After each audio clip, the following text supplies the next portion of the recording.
আমার কথায় আমার অযৌক্তিক কোনো ব্যবহারে, অযৌক্তিক কোনো শব্দ চয়নে যদি কেউ কষ্ট পেয়ে থাকেন, ডেফিনেটলি আমি দুঃখিত।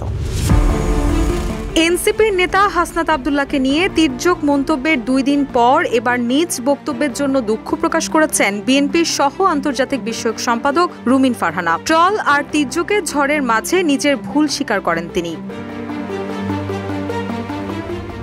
বুধবার বেসরকারি টেলিভিশনের এক টকশোতে রুমিন ফারহানা বলেন, আমার কথায় আমার অযৌক্তিক কোনো ব্যবহারে বা শব্দচয়নে যদি কেউ কষ্ট পেয়ে থাকেন অবশ্যই আমি দুঃখিত।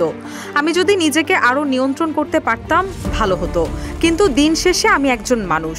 একজন মানুষের ধৈর্যেরও সীমা আছে। বহুদিন ধরে কেউ যদি ট্রলড হতে থাকে একসময় মনে হয় জবাব দেই, না দিলেই ভালো হতো।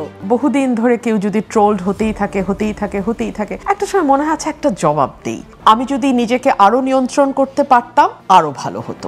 এ সময় নারী রাজনীতিকদের জীবন নিয়ে তিনি বলেন, রাজনীতিবিদদের জীবন এত সহজ নয়, নারী রাজনীতিবিদদের জীবন আরো কঠিন, আর ভোকাল নারী রাজনীতিবিদদের জীবন একেবারেই সহজ নয়। সব মিলিয়ে ভাবলে মনে হয় আমি তো ভালোই আছি।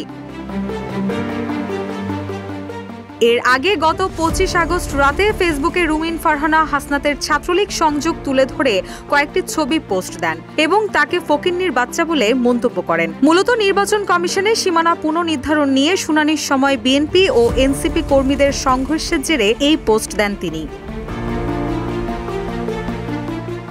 24 আগস্ট ব্রাহ্মণবাড়িয়া 2 ও 3 আসনের সীমানা পুনর্নির্ধারণের শুনানিতে ইসির খসড়ার পক্ষে যুক্তি তুলে ধরেন রুমিন ফারহানা। এর পরপরই এনসিপির যুগ্ম মুখ্য সংগঠক মোহাম্মদ আতাউল্লাহ খসড়ার বিপক্ষে যুক্তি দেন। এ সময় 2 দলের প্রতিনিধিরা উত্তেজিত হয়ে পড়েন এবং হাতাহাতিতে জড়িয়ে পড়েন। পরে ইসি কর্মকর্তারা পরিস্থিতি নিয়ন্ত্রণে আনেন। এই ঘটনার পর হাসনাত আব্দুল্লাহ সংবাদ সম্মেলনে রুমিন ফারহানাকে বিএনপির আওয়ামী লীগ বিষয়ক সম্পাদক বলে আখ্যা দেন। এর জবাবেই পরদিন রাতে ওই পোস্ট দেন রুমিন ফারহানা। রুশা সুর, নিউজ ডেস্ক, ইত্তেফাক।